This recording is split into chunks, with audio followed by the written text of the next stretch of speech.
तर ही सगळी एक चर्चा नॉर्मली आम्ही 15 दिवसांनी महाविकास आघाडीचे सगळे लोक भेटतच असतो। त्यातून इलेक्शन अनाउन्स झाल्यानंतर काही कोऑर्डिनेशन, प्रत्येक जिल्ह्यात स्थानिक काय परिस्थिती असेल, कसं पुढे जायचं आणि कोऑर्डिनेशनची कमिटी टीम्स कशा करायच्या याची एक साधारण मोठा अशी एक चर्चा झाली आज सकाळी। आणि पुढचे 20-25 दिवस जी काय इलेक्शन राहील 22-25 दिवस त्याच्यामध्ये कशा जबाबदाऱ्या वाटून घ्यायच्या याच्यासाठी आम्ही आज भेटलो।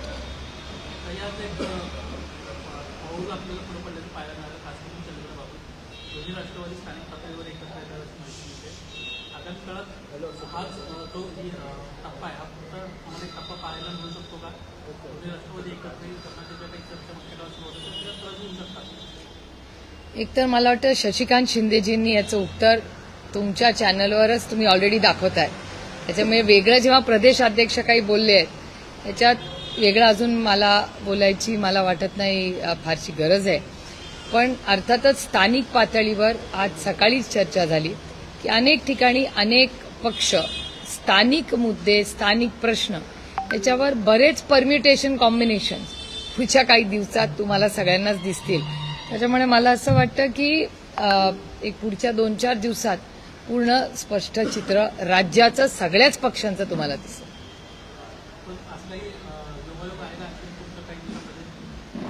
मी खरं तर माहिती नाही घेतलेली, मी तुमच्या चॅनलवरच शिंदे साहेबांचं स्टेटमेंट पाहिलंय।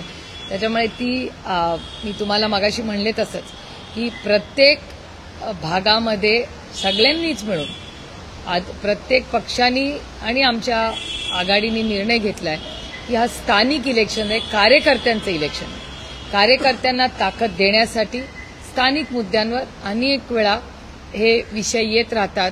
काही वेगळी समीकरणं तेवढ्यापुरती, म्हणजे जेव्हा राष्ट्रवादी काँग्रेस आणि काँग्रेस एकत्र होती त्यावेळीच ही अनेक वेळा अशी परिस्थिती झालेली, सगळा पक्ष एक होता तेव्हा तुम्ही सगळ्यांनी आणि उभ्या महाराष्ट्राने ती पाहिलेली।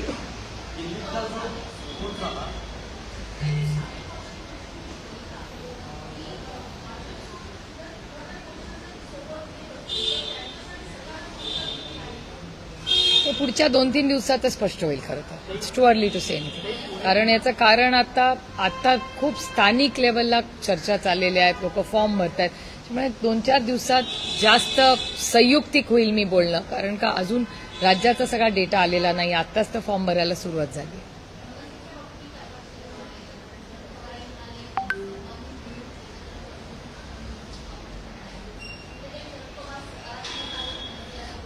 आज आमच्या चर्चेमध्ये कोऑर्डिनेशन, जबाबदाऱ्या ह्याच्यावरच चर्चा झाली। काही स्पेसिफिक आघाडी, आज इंडिया अलायन्सची मीटिंग होती आणि त्याची सविस्तर चर्चा आमच्या झाली आणि बाकीचे जे विषय आहेत ते वरिष्ठ नेते घेतील। आम्ही सगळे कोऑर्डिनेशनसाठी बसलो होतो। मला वैयक्तिक मत असण्याचा अधिकारच नाही।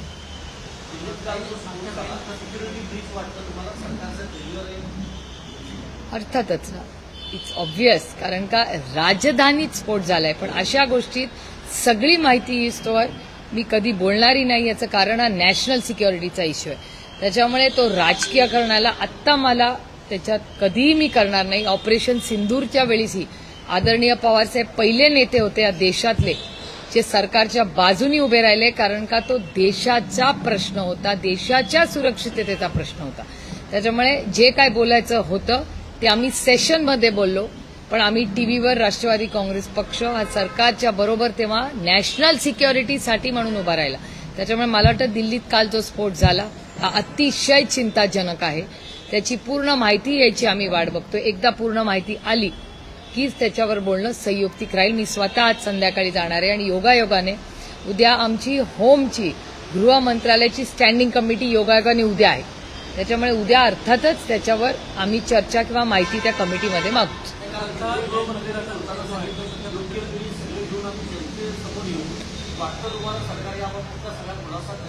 नाही, सरकारला करायलाच लागेल ना। एक तर नाही केला तर 1 तारखेला सेशन सुरू आहे, देश उत्तरं मागेल। आपण 12, तुमच्या चॅनलच्या मताप्रमाणे आतापर्यंत 12 लोक गमावलेत आपण। हा काही छोटा हादसा नाहीये, फार गांभीर्याने। एक जरी भारतीय ची हत्या झाली किंवा त्याच्यावर कुठलाही अन्याय झाला, एक तरी ते अयोग्यच आहे आणि त्याच्यासाठी आपण सगळ्यांनी लढलंच पाहिजे या मताची मी कुणाचंही सरकार असतो.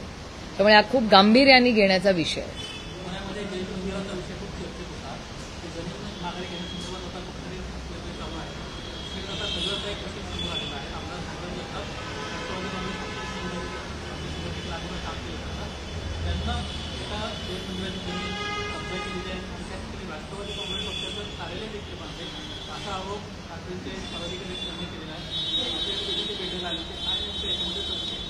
एक तर 10-15 दिवसापूर्वी तुमच्या सगळ्या चॅनलनी किरण जे अहिल्यानगरचे आहेत त्यांची स्टोरी मी पहिल्यांदा पाहिली, त्याच्यानंतर वर्तमानपत्रात वाचली आणि त्याच्यानंतर पुण्याच्या चॅरिटी कमिशनरकडे किरण भाऊ आणि दंगेकरजी हे दोघं गेलेले मी तुमच्या सगळ्यांच्या चॅनल आणि वर्तमानपत्रात पाहिले. योगायोगाने ते आज मुंबईत होते.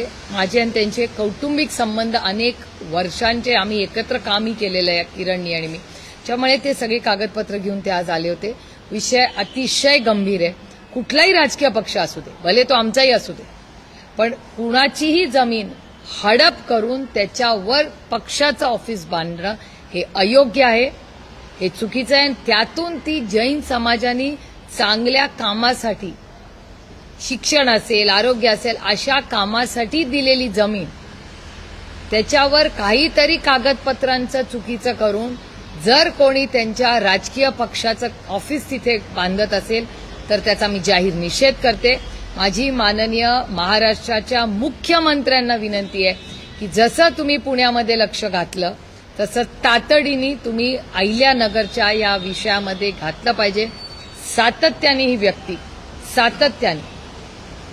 संपूर्ण राज्यामध्ये उलटसुलट बोलून जातीयांमध्ये जिथे प्रेम आहे तिथे तेढ निर्माण करायचं पाप सातत्याने करतात. माझ्याही लोकसभा मतदारसंघात ते येऊन गेलेले होते. त्या काळामध्ये राहुल कुल स्थानिक आमदार आणि मी, जरी आम्ही वेगळ्या विचारधारेत काम करत असलो तरी आमच्या दोघांचाही लोकप्रतिनिधी म्हणून नैतिक जबाबदारी होती आणि मी राहुल कुलांचे पहिल्यांदा नाही, तिसऱ्यांदा किंवा चौथ्यांदा जाहीर आभार मानते की जेव्हा ही घटना झाली दौंड तालुक्यामध्ये तेव्हा मी जेव्हा राहुल कुलांना फोन केला त्यांनी सहकार्याचीच भूमिका दाखवली आणि आम्ही दोघांनी कुठलाही राजकीय स्टँड नव्हता. दौंड तालुक्यात आम्ही कुठलीही गडबड किंवा यांच्या भडक भाषणांमुळे आम्ही एकही चुकीची गोष्ट होऊ देणार नाही. आणि त्याच्यामुळे मग दिवाळीनंतरचं स्टेटमेंट, उलटसुलट स्टेटमेंट, मग मी तुमच्याच चॅनलवर वाचलं की त्यांच्याच पक्षांनी त्यांना नोटीस पाठवली. त्याचा पुढे काय झालं पक्षाला पण माहिती आहे का नाही देवालाच ठाऊक. पण ती परिस्थिती असताना आता हे जैन समाजाची जर ही जमीन चुकीच्या पद्धतीने यांनी घेतली असेल आणि त्याच्यावर राजकीय पक्षाचं ऑफिस जर काढलं असेल ते चुकीचं आहे. त्याच्यावर ऍक्शन माननीय मुख्यमंत्र्यांनी घेतलीच पाहिजे एवढी आमची अपेक्षा आहे. याची इन्क्वायरी झाली पाहिजे पहिलं मुख्यमंत्र्यांनी. आणि माझी हात जोडून माननीय मुख्यमंत्र्यांना विनंती आहे, माहिती काढा, त्याच्या आधी कृपा करून क्लीन चिट देऊ नका. अजित पवारांचा राष्ट्रवादी काँग्रेस पक्ष हा आता सुनील तटकरे यांच्या संपूर्ण हातात जातो का, अशा पद्धतीने प्रश्नाची उपस्थित होताना पाहिलं. काल त्यांच्या पक्षाच्या प्रवक्त्यांची यादी आली, त्या यादीतून रुपाली ठोंबरे पाटील असतील, वैशाली नागवडे असतील, अमोल मिटकरी असतील, या तिघांनाही वगळण्यात आलेलं आहे आणि त्यांच्या जागी इतरांना संधी दिली आहे. हे सातत्यानं तिन्ही प्रवक्ते जे होते ते अजित पवारांची बाजू धरणारे होते. कुठेतरी अजित पवार आणि सुनील तटकरे यांचं शीतयुद्ध काय त्यांच्याच पक्षात सुरू आहे? हा त्यांच्या पक्षाचा अंतर्गत प्रश्न आहे. आता पक्ष कसा चालवायचा वगैरे तो त्यांचा अंतर्गत प्रश्न आहे. मी कसा त्याच्यावर बोलणार? एक वन ॲट अ टाइम.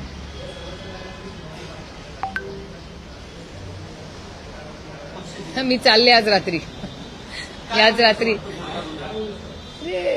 कसं आहे काय होईल मला सांगता येत नाही.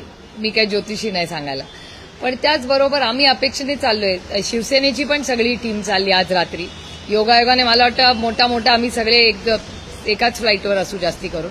आम्ही सगळे आज चाललोय. उद्या 11 वाजता आम्ही असू नेहमीप्रमाणे हरत सुप्रीम कोर्टात. बघूया काय होतं.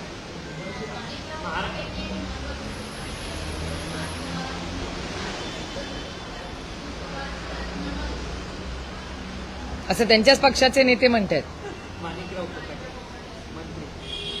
ते कॅबिनेट मंत्री आहेत ना. याचा या प्रश्नाचं उत्तर तुम्ही त्यांच्याच पक्षाला विचारा. मी कसं म्हणजे धन्य बाई. आय एम सो सॉरी, पण मला दुसरी काही म्हणजे मी काय रिॲक्शन देऊ याच्यावर. कमाल आहे, कमाल आहे.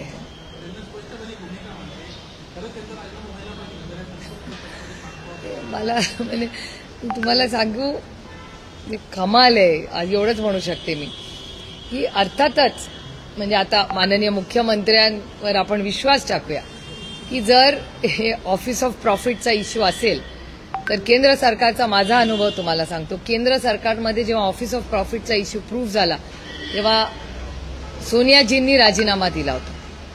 मला अजूनही तो दिवस आठवतो. त्यामुळे ऑफिस ऑफ प्रॉफिट हा नियम कायदा हा संविधानातच आहे. त्याच्यामुळे माननीय मुख्यमंत्री आता जी इन्क्वायरी लावतायत आणि जर अजित पवारांच्याच पक्षाचे लोक म्हणतायत की त्याच्यात काही सत्य असेल तर अजित पवार राजीनामा देतील, तर त्यांचं हे काहीतरी स्ट्रॅटेजी असेल त्यांच्या पक्षाची. मला खरंच माहिती नाही, कारण का माझं काही त्यांच्याशी कोणाची बोलणं नाही.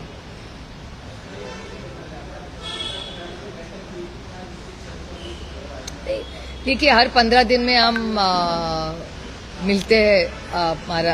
महाविकास आघाड़ी या इंडिया अलायंस की मीटिंगें होती है. अभी इलेक्शन लगे तो थोड़ा कोऑर्डिनेशन के लिए, बातचीत के लिए हम लोग बैठे थे. नहीं, अभी वो इशू ही नहीं रेज हुआ है, क्योंकि अभी ये इलेक्शंस कार्यकर्ताओं का इलेक्शन है. तो हर जगह में हर कार्यकर्ता की अलग इच्छा होती है, वहाँ का जो सिचुएशन होती है वो अलग होती है कहीं जगह. तो 2-4 दिन में पता चलेगा एग्जैक्टली. लेकिन विस्तार से एक स्पेसिफिक पार्टी के बारे में ऐसी कोई चर्चा नहीं हुई आज. 12. देखिए, ये विषय बहुत गंभीर है. आपको याद होगा जब ऑपरेशन सिंदूर के पहले जब पहलगाम में हल्ला हुआ था तब राष्ट्रवादी कांग्रेस के हमसे सबसे वरिष्ठ नेता आदरणीय पवार साहब ने पहला स्टेटमेंट दिया था कि हम सरकार के साथ खड़े, क्योंकि वो नेशनल सिक्योरिटी का इशू था. जब नेशनल सिक्योरिटी का इशू होता है तो हम कभी भी सरकार के खिलाफ नहीं बोलते. जब चर्चा हुई ऑपरेशन सिंदूर के बारे में हाउस में, तब विस्तार से हम सब बोले. लेकिन जब देश के सुरक्षितता का इशू होता है तब कोई भी सरकार हो, हम सरकार के साथ खड़े रहते हैं. और हमारी अपेक्षा है कि इस देश के गृह मंत्री बताए इस देश को कि क्या हुआ है. और 1 तारीख को तो सेशन ही शुरू होगा, तो उस पर हम तो विस्तार से चर्चा मांगे ही. तो एग्जैक्टली क्या हुआ है, ये नेशनल सिक्योरिटी इंटेलिजेंस फेलियर है या नहीं, इस पर विस्तार से जब तक होम मिनिस्ट्री गृह मंत्रालय से पूरा जवाब नहीं आता तो मेरे ख्याल से हम सब ने रोकना चाहिए कि क्या रिप्लाई सरकार से आता. इसके लिए हम रुके हुए हैं.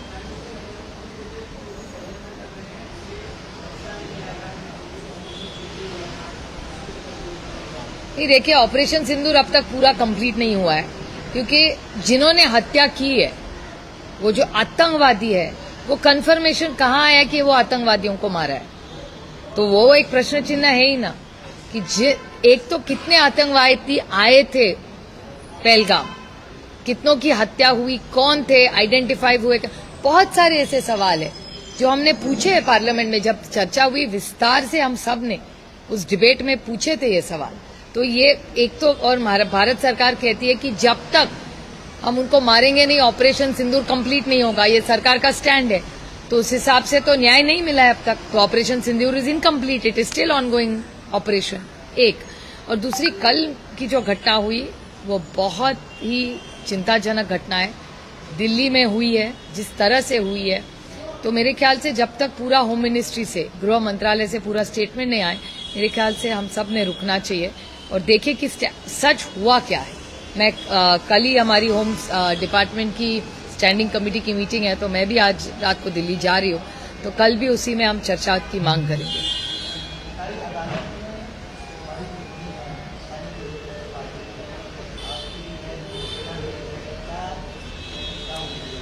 मैं शिवसेना के सारे वरिष्ठ नेता और मैं भी आज रात को हम सब दिल्ली जा रहे हैं. कल हमारी केस की सुनवाई होगी 11 बजे सुप्रीम कोर्ट. हम सब जा रहे हैं. देखते हैं, सत्यमेव जयते.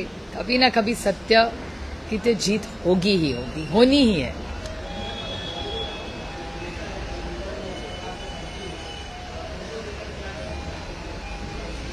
वेल इतना ही उनके लिए हम सब ने प्रार्थना करनी चाहिए, और डॉक्टरों को हम आभारी है कि उनकी बहुत अच्छी देखभाल हो रही है। उनकी बेटी का भी एक विधान आया है कि इज इम्प्रूविंग, तो बहुत अच्छी बात है कि उनकी तबीयत में सुधार आ रहा है। हम सब के लिए बहुत अच्छी